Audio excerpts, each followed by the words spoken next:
हाँ, देखो ये प्रश्न है जो एसएससी सीजीएल टीयर 1 में ही पूछा हुआ है 17 जुलाई 2023 के एग्जाम में। प्रश्न क्या कह रहा है, एक दुकानदार एक वस्तु पर खरीदारों के लिए निम्नलिखित छूट योजनाएं ऑफर करता है। कोई भी दुकानदार है तो वो खरीदने के लिए कुछ योजनाएं है, उसके अनुसार वो डिस्काउंट दे रहा है, निम्नलिखित छूट योजनाएं ऑफर करता है।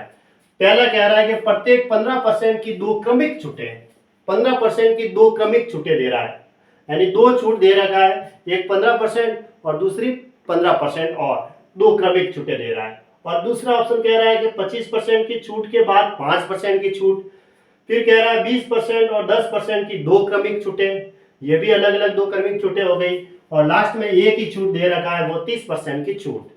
अब किस योजना में विक्रय मूल्य अधिकतम होगा? विक्रय मूल्य जब ज्यादा कब होगा? जब है वो डिस्काउंट कम दिया जाएगा, तभी तो ज्यादा में बेची जाएगी। जैसे मैंने लिखा है कि भाई 100 रुपए की वस्तु है, एक पे 10% का डिस्काउंट है और इधर मैं लिख देता हूँ 20% का डिस्काउंट। अब विक्रय मूल्य कब ज्यादा होगा? 10% का डिस्काउंट देंगे तो 90 में गई, और 20% का डिस्काउंट देंगे तो 80 में गई। तो विक्रय मूल्य जितनी डिस्काउंट कम दी जाएगी उतना विक्रय मूल्य ज्यादा होगा, उतनी ज्यादा में वो वस्तु बेची जाएगी। तो डिस्काउंट कम होना चाहिए, डिस्काउंट जो परसेंटेज है वो कम होनी चाहिए, तभी तो वो ज्यादा में बेची जाएगी, है ना।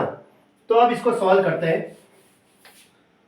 हाँ देखो, प्रत्येक 15% की दो क्रमिक छूटें, 15% की दो क्रमिक छूटें हैं, 15% और 15%। इसकी मैं एकल छूट निकाल देता हूं क्योंकि दो अलग अलग छूटें हैं। तो P plus Q minus P Q बटा 100, इसको P ले लेते हैं, इसको Q ले लेते हैं। फॉर्मूला हमने पढ़ा है कि भाई P plus Q minus P Q बटा 100। तो 15 प्लस 15 माइनस 15 गुणा 15 बटा 100, 15 और 15 तो 30 हो गए, माइनस ये देखो 225 हुआ और दो अंक के बाद दशमलव लगा तो कितना आया? 27.75%। इनकी एकल छूट आ गई। ऑप्शन ए वाली की जो 15% की अलग अलग छूटें थी उसकी एकल छूट आई। मैंने पहला सॉल्व किया, अब मैं दूसरा सॉल्व कर रहा हूं कि 25% और 5%, इनकी दो अलग अलग डिस्काउंट दिया जा रहा है, इनकी मैं एकल छूट निकालता हूं, इसे P और इसे Q ले लेता हूं। 25 प्लस 5 माइनस 25 गुणा 5 बटा 100, ये 4 बार गया, फिर 4 का भले इसमें भाग दे दो, 25 और 5 तो 30 हुए, माइनस 4 एकम 4 एक रहा तो 2 सकू 8 और 2 रहा तो 4 पंचा 20, यानी 1.25 अगर मैं माइनस करता हूं 30 में से तो कितना रहा? बराबर 28.75। 28.75 में 1.25 जोड़ूंगा तो 30 आ जाएगा। फिर तीसरा मैं यहां ले लेता हूं। हाँ, तीसरे में अलग अलग डिस्काउंट कितने हैं? 20% और 10%। तो इनका मैं एकल छूट निकाल देता हूं, एकल छूट निकालनी पड़ेगी। ये P ले लेते हैं और ये Q, तो 20 प्लस 10 माइनस 20 गुणा 10 बटा 100, ऐसे ये एक जीरो से एक जीरो, ये एक जीरो से एक जीरो कट गया तो 20 और 10 30, 30 में से 2 माइनस कर दो 28। तीसरे में मिली मुझे 28%।